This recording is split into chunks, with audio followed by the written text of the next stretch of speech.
Shalom. Saat ini kita datang dalam nama Yesus Kristus. Kita mau menyembah Tuhan dalam roh dan kebenaran.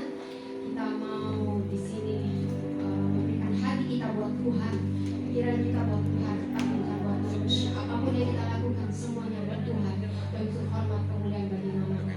Mari kita sebelum mulai ibadah saat hari ini, pada pagi hari ini, saya undang jemaat untuk bangkit berdiri untuk berdoa dalam Bapa kami yang di surga, dikuduskanlah namamu, datanglah kerajaanmu, jadilah kehendak-mu di bumi seperti di surga. Dan berikanlah pada hari ini makanan kami yang secukupnya, dan ampunilah segala kesalahan kami, sama seperti kami juga mengampuni orang yang bersalah kepada kami. Dan janganlah bawa kami ke dalam pencobaan, tetapi lepaskanlah kami daripada hal yang jahat, karena Engkau yang mempunyai kerajaan dan kuasa dan kemuliaan sampai selama-lamanya. Beri kemuliaan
Sekali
percaya Engkau hadir di tempat ini. Dan kami percaya Tuhan Yesus, setiap apa yang kami lakukan hari ini, Engkau menyertainya. Terlebih lagi Tuhan, pada minggu hari ini kami bersekutu di tempat ini. Kami ingin memuji, mempermuliakan nama-Mu. Kiranya melalui pujian-pujian kami ini Engkau disukakan. Lebih daripada itu Tuhan Yesus, setiap langkah hidup kami Engkau menyertainya. Terima kasih Bapak yang baik. Ibadah ini dari awal, pertengahan hingga akhirnya nanti kami serahkan di dalam tangan kasih Tuhan, yaitu Yesus Kristus sebagai majikan agung kami. Kita semua yang percaya katakan amin.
berbuah untuk hormat kemuliaan bagi nama Tuhan Yesus Kristus.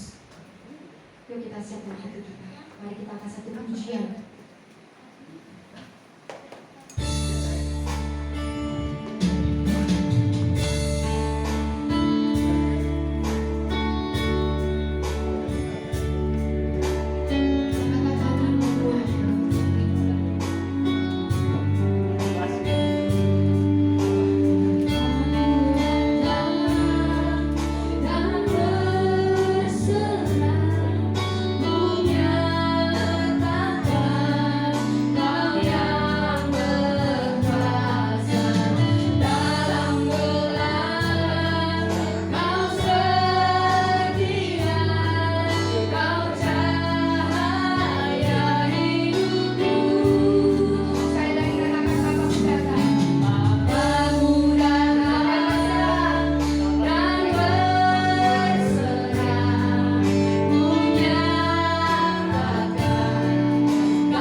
Berkati setiap jemaat di tempat ini Tuhan. Kiranya melalui firman-Mu kami semua diberkati. Terutama Tuhan hamba-Mu, Engkau sembunyikan hamba-Mu di balik salib-Mu, dan biarlah setiap tutur kata yang terucap dari bibir mulut hamba-Mu adalah benar-benar dari Engkau. Jauhkan hamba-Mu mencuri kemuliaan-Mu. Kami percaya Tuhan Yesus, melalui firman-Mu ini kami semuanya dikuatkan.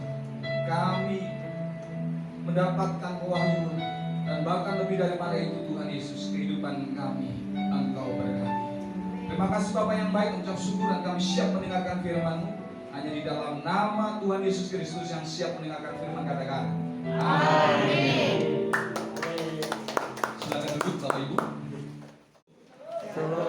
Kita langsung saja buka di dalam 1 Korintus 15. 1 Korintus 15 itu memang dari ayat 1 ya sampai ayat terakhir. Cuman kita akan baca yaitu pada ayat yang ke-35 saja. Kita baca bersama-sama ya. 1 Korintus 15 ayat ke-35. Sekali lagi saya ulang, 1 Korintus 15 ayat yang ke-35. Yang sudah dapat katakan amin. Amin. Oke, untuk menghormati firman Tuhan, saya minta Bapak Ibu saudara-saudari yang terkasih bangkit berdiri. Kita baca ya. Ini satu ayat saja. 1 Korintus 15 ayat 35 dengan hitungan ketiga, kemudian kita akan bacakan secara lantang. 1, 2, 3. Tetapi mungkin ada orang yang bertanya, bagaimanakah orang mati dibangkitkan, dan dengan tubuh apakah mereka akan datang kembali? Oke, silakan duduk. Ini pertanyaan ya, kepada siapa? Atau ini pertanyaan siapa juga? Begitu. Kalau kita lihat di sini, kita sedikit belajar begitu ya. Mungkin seringkali kita juga salah mengerti tentang firman ini atau perkataan ini, ucapan ini. Yang di ayat 33 saya bacakan. Janganlah kamu sesat, pergaulan yang buruk merusakkan kebiasaan yang baik. Ini seringkali kita salah mengerti tanpa konteks yang tepat. Oh, jadi kita tidak boleh bergaul dengan orang yang jahat, nanti kita juga ikut-ikutan. Tapi tanpa memahami konteks pada waktu itu, langsung saja memberikan sebuah kesimpulan bahwa ketika kita bergaul dengan orang yang jahat, maka kita akan terpengaruh atau bisa terpengaruh jahat, gitu kira-kira. Bukannya saya menyalahkan itu, tidak. Tetapi seringkali kita atau seringkali pengkhotbah tanpa melihat konteksnya atau mempelajari konteksnya, langsung saja mengaplikasikannya, begitu kira-kira. Nah, dalam membahas 1 Korintus 15 ayat 35 ini, terlebih dulu kita harus ya, itu mempelajari tentang pandangan hidup orang-orang Yunani. Begitu. Ya. Pada umumnya orang-orang Yunani ini percaya pada keabadian jiwa. Jadi orang Yunani itu mempercayai jiwa kita ini akan abadi. Ini konsep orang Yunani. Nah, tetapi mereka tidak percaya pada kebangkitan tubuh. Orang Yunani percaya akan keabadian jiwa. Jiwa kita nanti itu setelah mati itu akan abadi. Orang Yunani itu percaya. Tetapi dia tidak percaya akan kebangkitan tubuh. Maka ada pertanyaan di ayat 35 ini. Ya. Bagaimanakah orang mati dibangkitkan? Dan dengan tubuh apakah mereka akan datang kembali? Nah, bagi mereka kebangkitan tubuh itu tidak mungkin. Kenapa? Mengingat fakta bahwa mereka menganggap tubuh itu merupakan sumber daripada kelemahan. Tubuh itu sumber daripada dosa. Karena itu kematian sangat dinantikan. Sebab apa? Melalui kematian jiwa akan dibebaskan dari tubuh. Ini konsep Yunani. Bahwa ketika seseorang mati, itu tubuh terpisah dengan jiwa. Dan jiwa itu tidak lagi terbelenggu oleh tubuh. Dan jiwa itu tidak lagi terpenjara oleh tubuh. Ini konsep Yunani. Oleh karena itu orang Yunani menantikan kematian. Supaya apa? Jiwa itu bebas, terlepas daripada tubuh, ikatan tubuh yang penuh dengan dosa itu. Tubuh yang sering kali berbuat dosa itu. Nah, pahami dulu ini. Nah, baru kita nanti bisa mempelajari ayat-ayat yang lain dalam konteks ini. Supaya tidak asal yang namanya comot gitu ya, comot ayat. Apalagi di sini saya lihat anak-anak teologi ya. Kalau anak teologi khotbah terus tidak mengenal konteks itu mempermalukan, gitu ya. Nah, lebih baik tidak pakai itu gelarnya, kan gitu ya. Kebetulan saya juga dosen teologi, gitu ya. Saya S1, S2, S3 saya teologi, jadi anak-anak teologi banyak. Khotbahnya harus yang benar, nggak langsung asal comot ayat. Wah, jangan bergaul dengan orang jahat. Nah, begitu karena bisa merusak kebaikan kita yang buruk, tapi tanpa mengenal konteksnya. Nah, kembali lagi di sini. Jadi memang orang Yunani ini faham ajaran Yunani ini ya, tidak setuju tentang konsep kebangkitan tubuh. Tetapi dia memiliki konsep bahwa ketika tubuh itu memisah dengan jiwa, ya, jiwa ini akan abadi. Tubuh itu hilang. Begitu. Jadi tidak ada kebangkitan tubuh. Bahkan tubuh inilah yang selama ini mengikat jiwa sehingga ada yang namanya keberdosaan itu, yaitu dosa itu tadi. Nah, maka itu kebangkitan tubuh adalah kemustahilan bagi orang Yunani.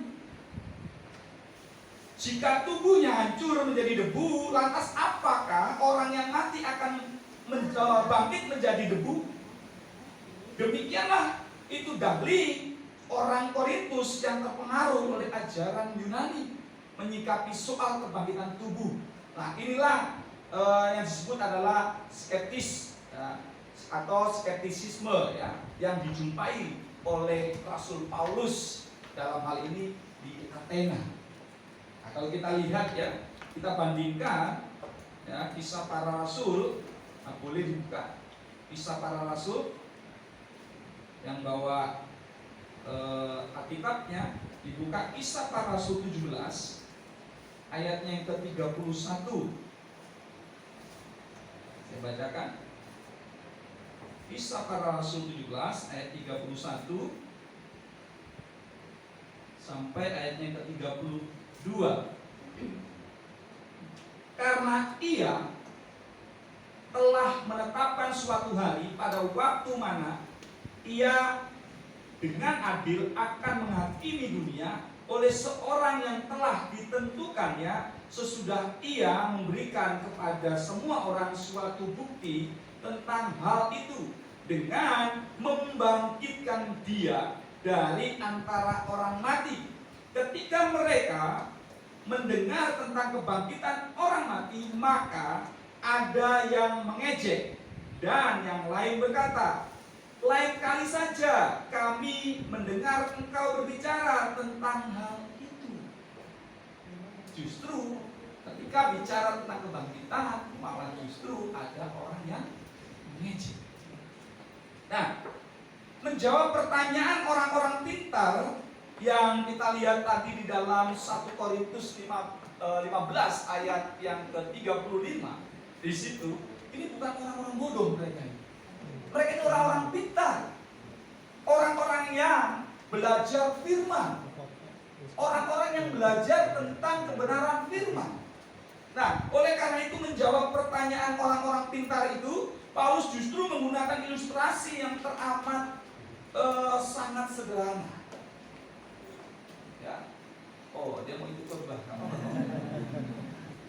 Nah, justru ada jawaban yang singkat atau ilustrasi yang sangat sederhana yang Rasul Paulus berikan.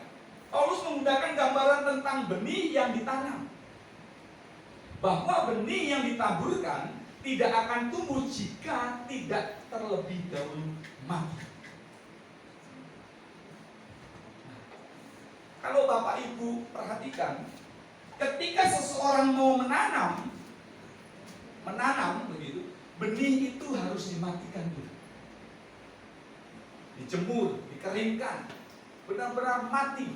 Baru kemudian dia bisa ditanam dan kemudian dia bisa tumbuh menjadi yang namanya tunas, yaitu ada kehidupan. Nah, di sini Rasul Paulus menerangkan hal ini. Ya. Paulus menggunakan gambaran tentang benih yang ditanam, bahwa benih yang ditaburkan tidak akan tumbuh jika tidak terlebih dahulu mati, yaitu di ayat 36. Saya bacakan. Ya. Hai orang bodoh, apa yang engkau sendiri taburkan tidak akan tumbuh dan hidup kalau ia tidak mati dahulu. Dan seterusnya itu menerangkan tentang bagaimana benih itu akan tumbuh. Dia harus mengalami yang namanya kematian. Nah, dan yang ditaburkan ke ladang juga bukanlah tanaman dewasa yang akan tumbuh, tetapi biji yang tidak berkulit, yang mati terlebih dahulu. Itu ayat selanjutnya ke-37. Dan yang engkau taburkan bukanlah tubuh tanaman yang akan tumbuh, tetapi biji yang tidak berkulit, umpamanya biji gandum atau biji lainnya. Namun benih yang sudah mati itu kelak justru akan hidup. Nah, bahkan tumbuh menjadi yang namanya tanaman dewasa. Nah, persoalan di Korintus itu berkembang di tengah-tengah jemaat Kristen. Jadi jemaat Kristen, orang-orang yang percaya ini kemudian terkontaminasi dengan ajaran Yunani. Nah, ini konteksnya nanti. Kenapa sampai Rasul Paulus berkata di ayat 33 itu, janganlah kamu sesat, pergaulan yang buruk merusakkan kebiasaan yang baik. Inilah dasarnya, di mana orang-orang Kristen di Korintus itu sudah terkontaminasi dengan ajaran ini mengenai kebangkitan ini. Nah, orang-orang percaya telah menerima kebangkitan setidak-tidaknya di dalam hal Kristus, tetapi karena terpengaruh ya, oleh cara berpikir Yunani, sebagian orang yang percaya ini meragukan kebangkitan tubuh orang Kristen. Jadi kemudian dia mulai ragu. Ada keraguan. Wah, jangan-jangan salah. Benar juga kata orang Yunani. Benar juga ini ajaran yang masuk kepada kita ini. Dan ajaran Kristus, ajaran yang diberikan oleh Rasul Paulus adalah ajaran salah. Ini orang-orang mulai berpikir seperti itu. Jadi, oleh karena itu Rasul Paulus menulis bagian ini untuk yaitu menyerang kelemahan doktrin tersebut. Metode yang dipakainya cukup jelas. Di situ mula-mula dia membahas kepastian dari kebangkitan dengan mengembangkan hubungan yang diperlukan di antara kebangkitan Kristus dengan kebangkitan orang percaya. Itu kalau kita lihat dari ayat 1, pasal yang sama, pasal 15 ayat 1 sampai ke 34. Terus selanjutnya dilanjutkan, kemudian dia membahas berbagai sanggahan, yaitu sanggahan-sanggahan di pasal 35 sampai pasal 37 yang barusan kita baca. Barulah nanti bagian di akhir itu adalah sebuah himbauan, yaitu ayatnya yang ke-58. Nah, sesudah menyampaikan peringatan, yaitu secara halus agar tidak bergaul dengan orang-orang yang merusak kepercayaan mereka tentang kebangkitan, Paulus ini menasihati orang-orang percaya, ya, agar sadar kembali dan jangan berbuat dosa. Nah, jika kita lihat, kita baca, ayo di dalam 1 Korintus 33 tadi, ya, ayat Ya, 1 Korintus 15 ayat 33 sampai 34. Saya bacakan secara pelan-pelan. Janganlah kamu sesat, pergaulan yang buruk merusak kebiasaan yang baik. Kemudian, sadarlah kembali sebaik-baiknya dan jangan berbuat dosa lagi. Ada di antara kamu yang tidak mengenal Allah. Hal ini kukatakan supaya kamu merasa malu. Dia sudah mengenal Tuhan, kemudian ada ajaran yang lain, dia bimbang. Begitu kira-kira. Kemudian diingatkan kembali oleh Rasul Paulus. Kebangetan kamu itu, sudah percaya tapi masih bimbang. Sekaligus dia permalukan supaya dia malu. Nah, kalau Bapak Ibu sudah mengenal ajaran Kristus, kemudian ada ajaran lain yang masuk dalam diri kita, yang masuk dalam pikiran kita, terus kita ikut, wah jangan-jangan itu yang benar. Kira-kira seperti itu. Sempat bimbang mereka.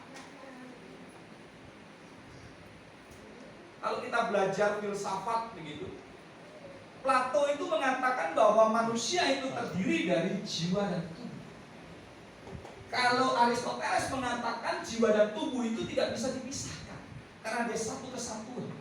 Justru Aristoteles itu bilang atau berbicara, tubuh itulah yang mengikat jiwa. Tubuh itulah yang membelenggu jiwa. Atau jiwa ini terpenjara oleh tubuh. Nah, kalau kita lihat di sini, konsep Yunani ini juga mengatakan bahwa jiwa ini terpenjara oleh tubuh. Oleh karena itu kematian itu yang dinantikan oleh orang Yunani. Nah, kita pun kematian kita nantikan, betul? Atau di sini ada yang tidak mau mati?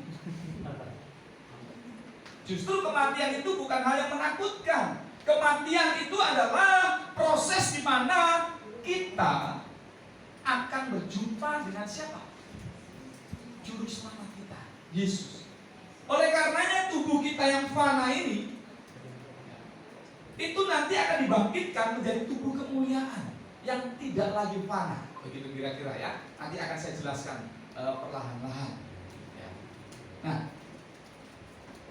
di dalam tadi 1 Korintus 15 ayat 33 sampai 34 itu tadi akibat moral yang terbentuk dari ajaran yang salah yang tampak jelas di sini, itu Rasul Paulus mengatakan bahwa jemaat di Korintus memegahkan diri atas pengetahuan mereka sebagai seseorang yang tidak mengenal Allah.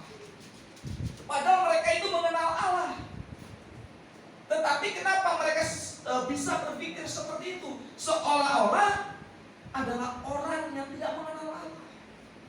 Itu sama halnya Bapak Ibu di sini misalnya, Bapak Ibu itu tahu tentang Allah. Bapak Ibu itu tahu siapa Yesus sebagai juru selamat kita. Tetapi justru kita masih berbuat dosa. Atau justru bermain dengan dosa. Seolah-olah kita itu tidak mengenal Allah. Nah, sama yang disampaikan oleh Rasul Paulus di sini. Seolah-olah mereka ini tidak mengenal Allah. Tidaklah mengherankan bahwa dia kemudian mengatakan hal itu, ya. Hal ini kukatakan supaya kamu merasa malu. Jadi dalam ayat 34 sampai 35 ini berbicara tentang keadaan jemaat Korintus yang terpengaruh dengan konsep ajaran Yunani. Sudah paham di sini ya? Jadi kita tidak boleh asal ambil sebuah ayat begitu, terus kemudian kita paksakan ayat itu untuk kebutuhan kita.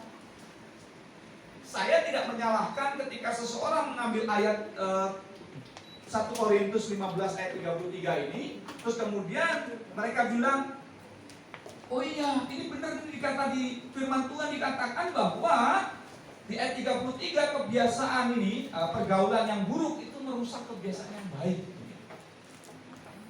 Tetapi yang menjadi salah adalah ketika kita tidak tahu konteksnya. Harusnya kita belajar kenapa sampai Rasul Paulus mengatakan ini. Bahwa pergaulan yang buruk merusak kebiasaan yang baik.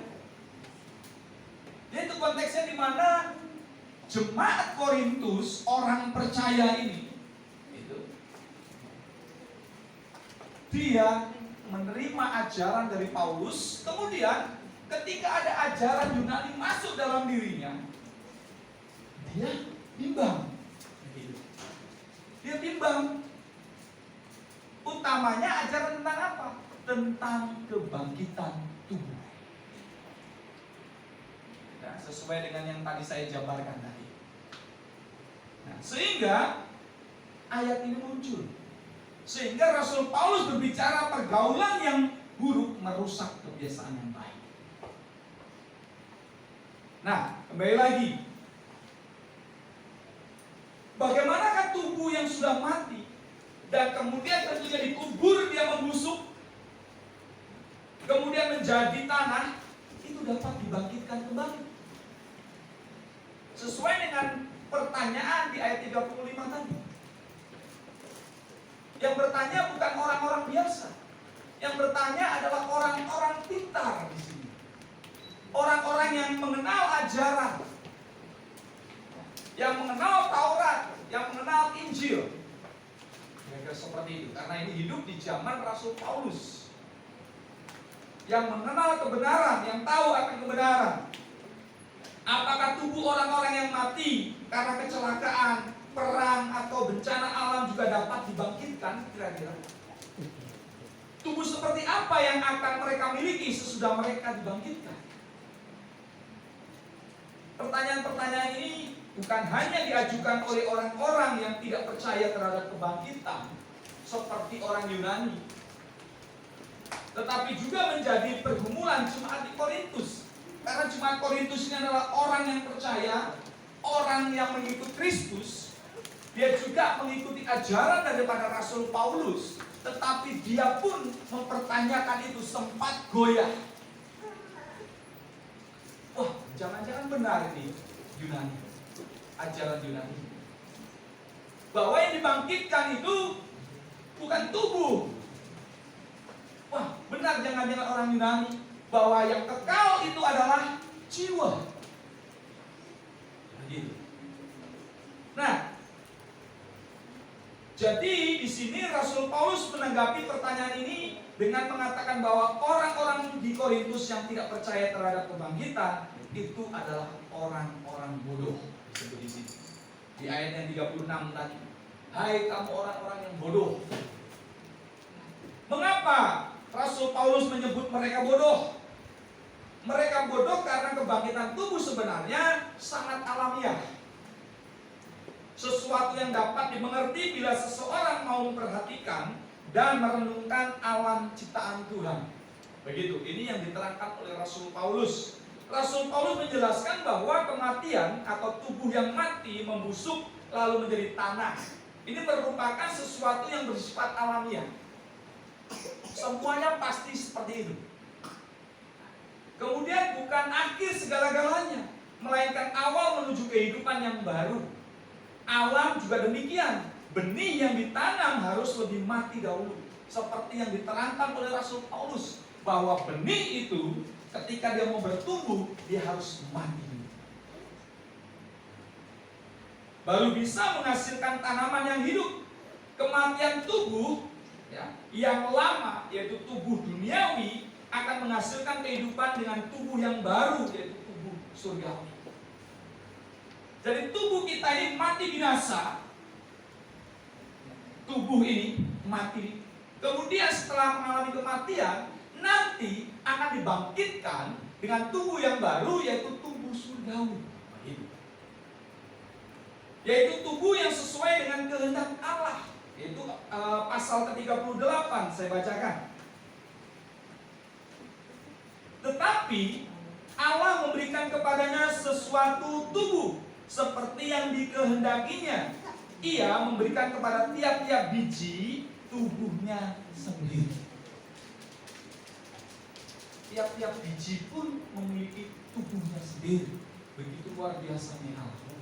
begitu juga dengan kita manusia ini memiliki tubuhnya sendiri. Ketika kita mengalami kematian tubuh nanti dan dibangkitkan, memiliki tubuh yang baru. Jadi hal yang wajar ketika kita atau juga ciptaan lain, yaitu biji tadi, yaitu tumbuh-tumbuhan, dia akan mengalami kematian, baru dia muncul tubuh yang baru. Apakah yang dipakai oleh biji ini tubuh yang lama dari pohon yang lama? Halo? Apakah biji yang tumbuh ini memakai tubuh batang yang lama? Tentu saja tidak. Dia memakai tubuh yang baru. Bahkan setiap biji memiliki tubuh yang baru. Setiap biji yang ditanam, dia tidak pakai tubuh yang lamanya. Misalnya biji mangga, tumbuhan mangga. Ketika dia berbuah, dia memiliki biji. Apakah biji yang tumbuh ini kemudian dia memakai tubuh yang lama? Tidak. Dia memakai tubuh yang baru. Tetapi ketika dia sebelum tumbuh, dia harus mati terlebih dulu.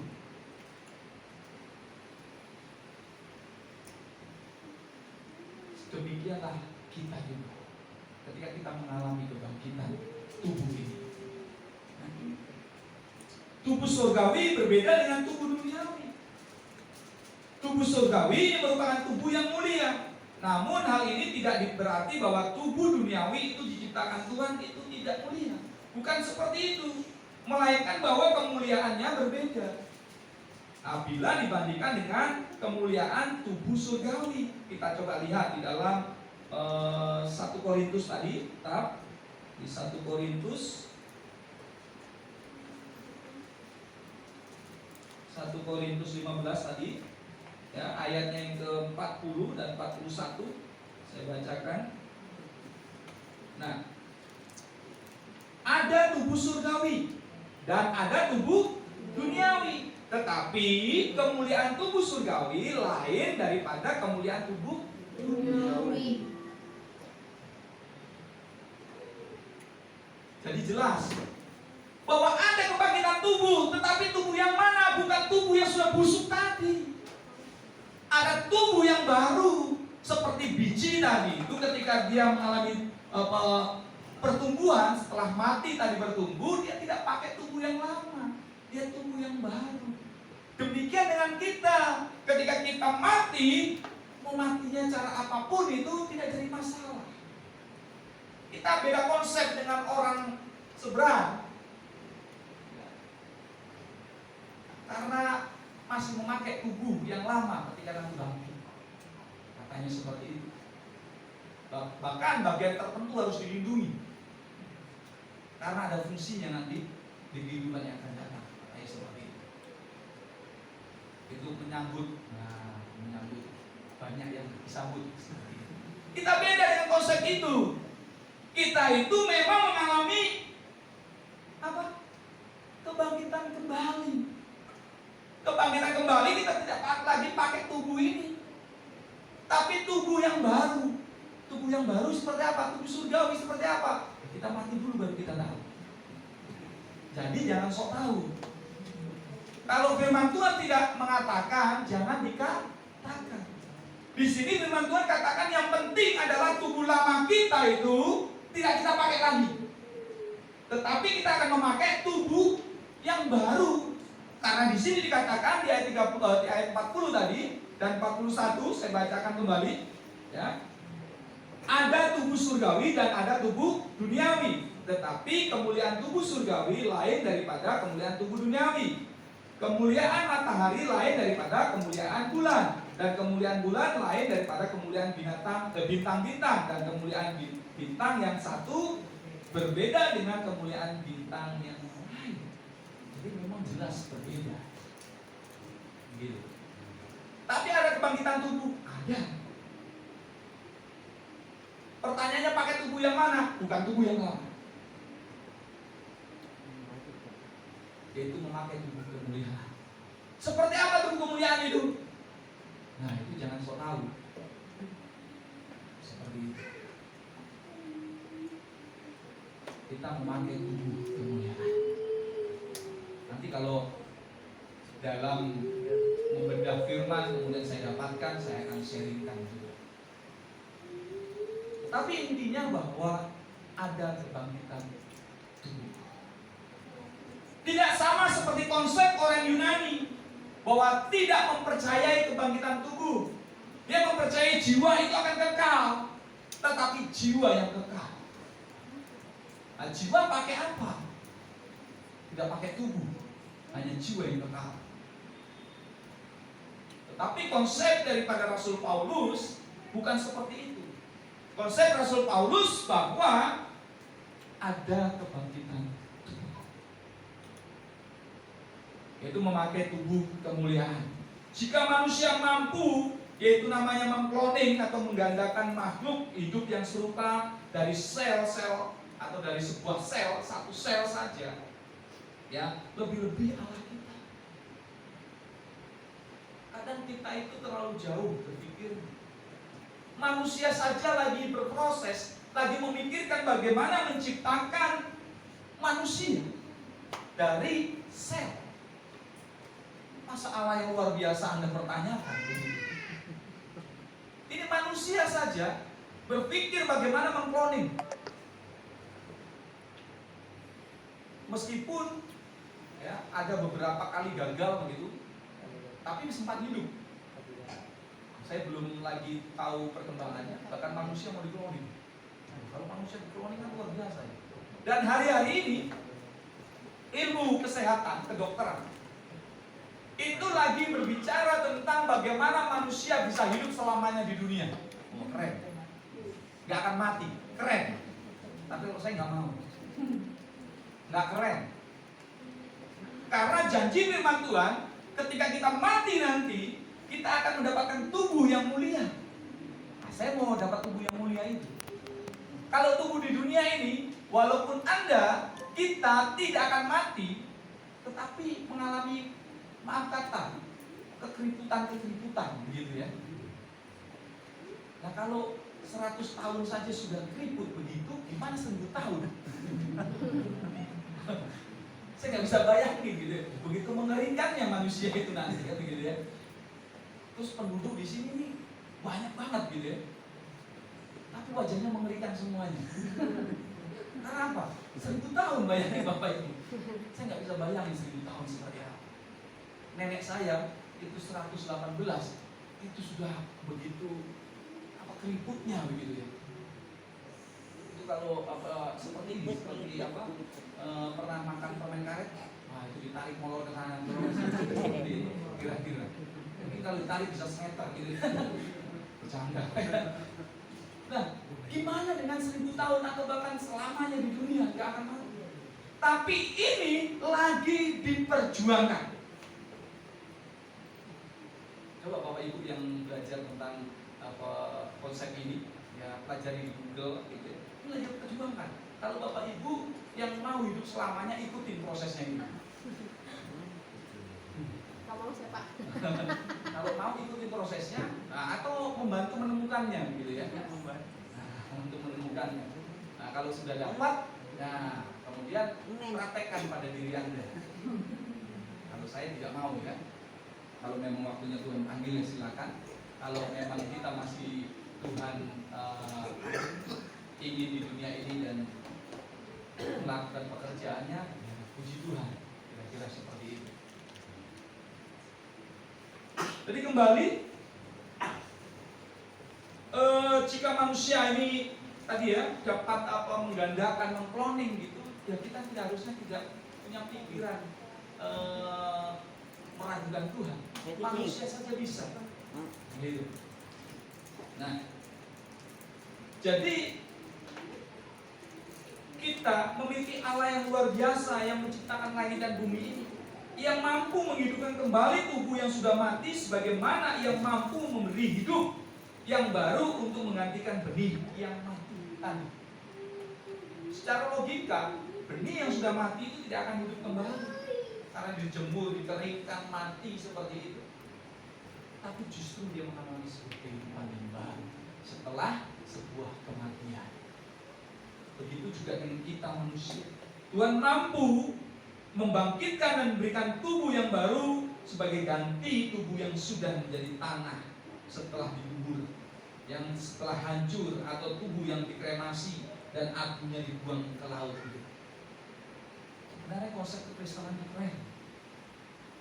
Kita tidak lagi memikirkan matinya kita bagaimana.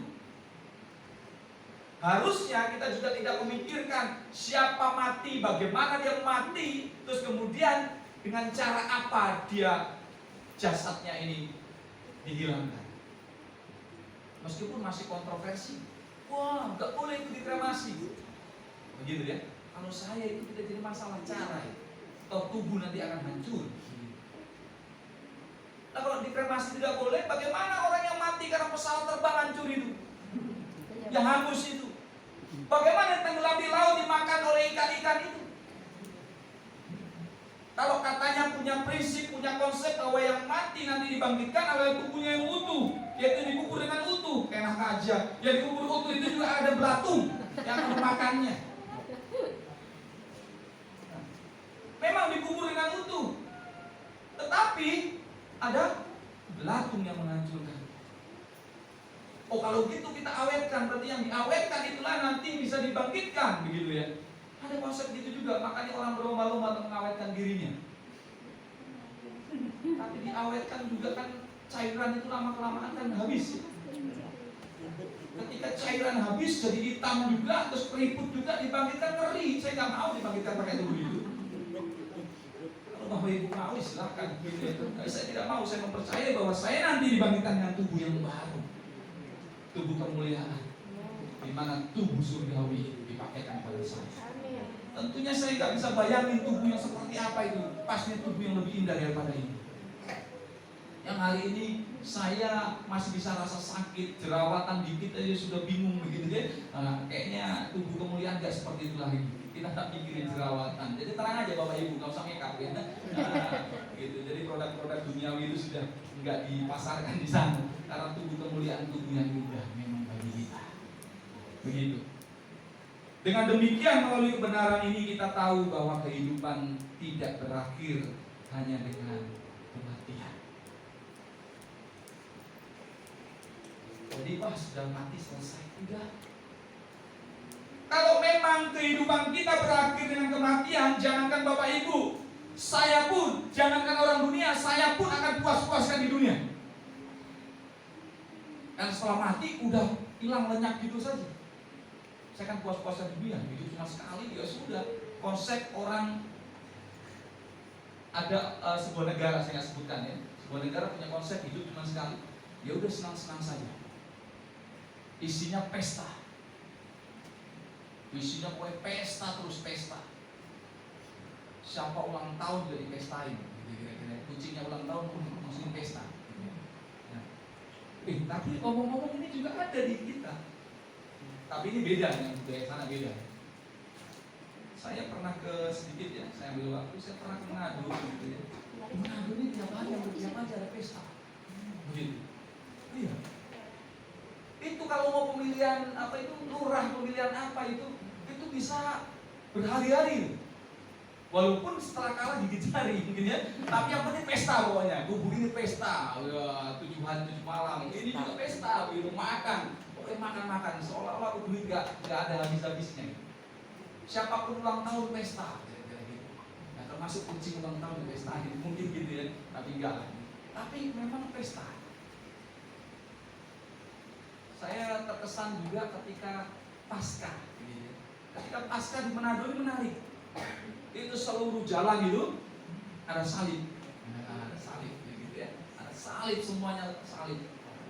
Dan dirayakan dengan sungguh-sungguh kira-kira seperti ini. Itu hari sakral. Tetapi bukan hanya semacam seremonial saja ya kita di dunia ini, tidak boleh seperti itu. Tapi kita juga harus mempersiapkan diri ketika sesudah kematian. Jadi kembali lagi bahwa kehidupan kita tidak berakhir hanya dengan kematian. Tapi ingat, ada kehidupan setelah kematian. Kalau kita mengingat bahwa ada kehidupan setelah kematian, maka kita harus sadar tentang yang namanya ajaran Rasul Paulus ini, yaitu yang tentunya dari Yesus. Di mana apa? Kita telah dari mereka karena ada kehidupan setelah kematian. Maka itu jangan persiapkan hanya kita untuk hidup di dunia ini, tapi kita juga mempersiapkan ketika kita mati nanti, kita ada kehidupan setelah kematian. Itu yang penting. Karena di situ tidak ada kematian kembali. Karena di situ akan ada kehidupan selama-lamanya, kehidupan kekal. Bagaimana kalau kehidupan kekal kita itu tempatnya salah? Nah, ini yang kita harus pikirkan. Kalau tempatnya benar sih nggak apa-apa, walaupun di emperan, walaupun di pelataran begitu, tempatnya tetap surga. Nah, kalau tempatnya itu di istana tapi istana neraka, nah, kalau saya memilih lebih baik saya di pelataran saja. Yang penting nyangkut di surga, begitu kira-kira. Tapi kalau saya boleh meminta, saya mempercayakan keselamatan dia, dan saya bukan hanya hidup di pelataran, tetapi Tuhan berkenan mempersiapkan rumah yang kekal bagi saya. Tentu saja bagi Bapak Ibu Saudara kita. Maka itu persiapkan untuk yang namanya kehidupan yang kekal. Kita boleh bangga tentang tubuh kita hari ini. Kita boleh bangga tentang wajah kita hari ini. Kita boleh bangga tentang bodi kita hari ini. Kita boleh bangga tentang apa yang kita miliki hari ini. Tetapi kembali saya ingatkan, semuanya itu akan sia-sia tanpa pengenalan akan Tuhan. Semuanya akan sia-sia karena tidak menjadi perhitungan dalam kehidupan yang akan datang. Dan tubuh yang cantik, tubuh yang molek, tubuh yang ganteng, gagah, apa yang kita miliki ini hari ini, boleh kita bangga. Tapi lebih lagi daripada itu, kita akan bangga ketika disertai tentang takut akan Tuhan. Jadi bukan membanggakan tubuh kita sementara ini di dunia ini, tapi juga kita harus melihat ada kehidupan yang akan datang. Amin. Buat firman. Saudara, Bapak Ibu yang terkasih,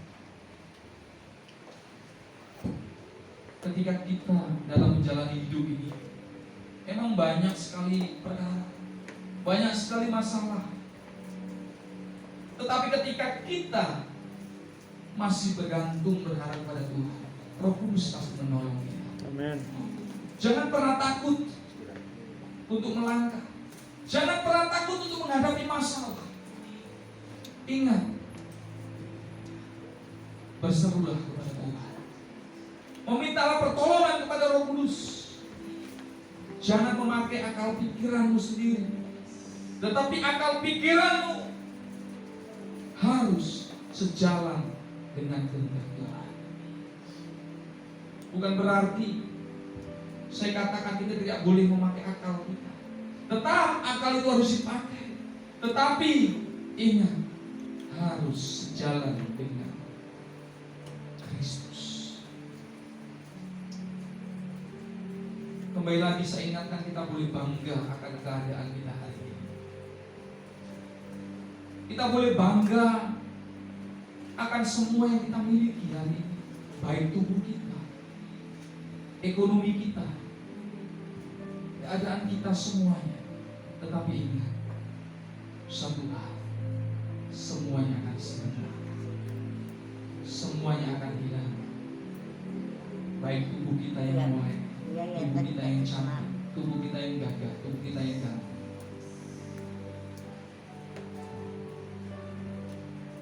Harta kita yang melimpah di dunia ini, semuanya akan sirna kita tinggalkan.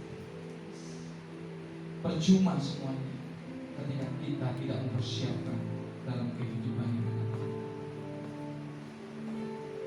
Oleh karenanya cuma yang terkasih, mulai hari ini persiapkan dirimu untuk menyongsong kehidupan yang akan datang.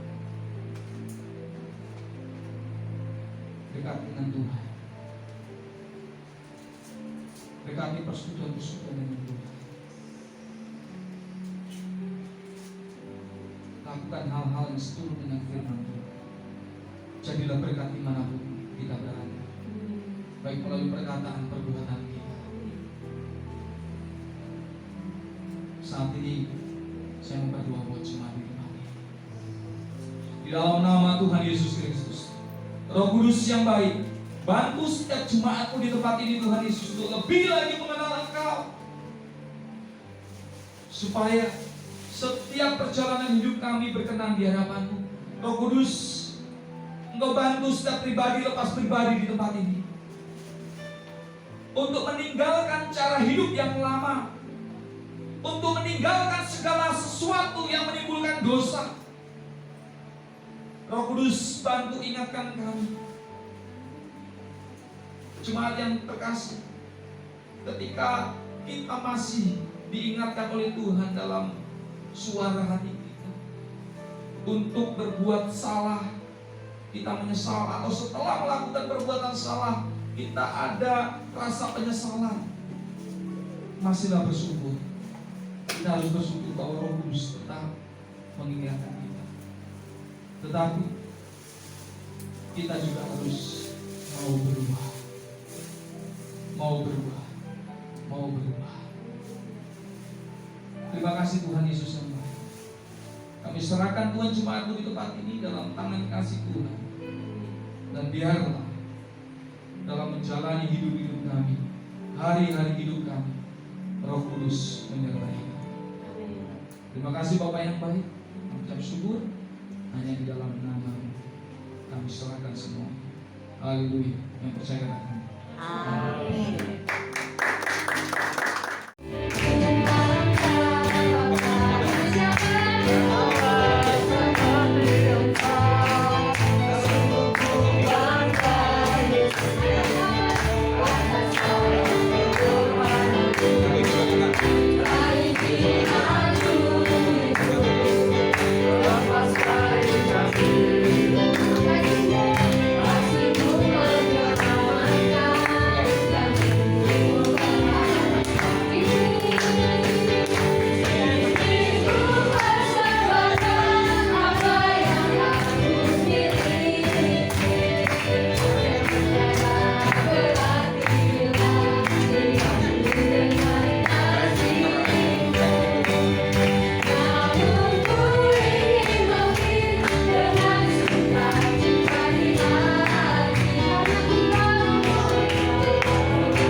Kami serahkan kehidupan kami dalam tangan kasih.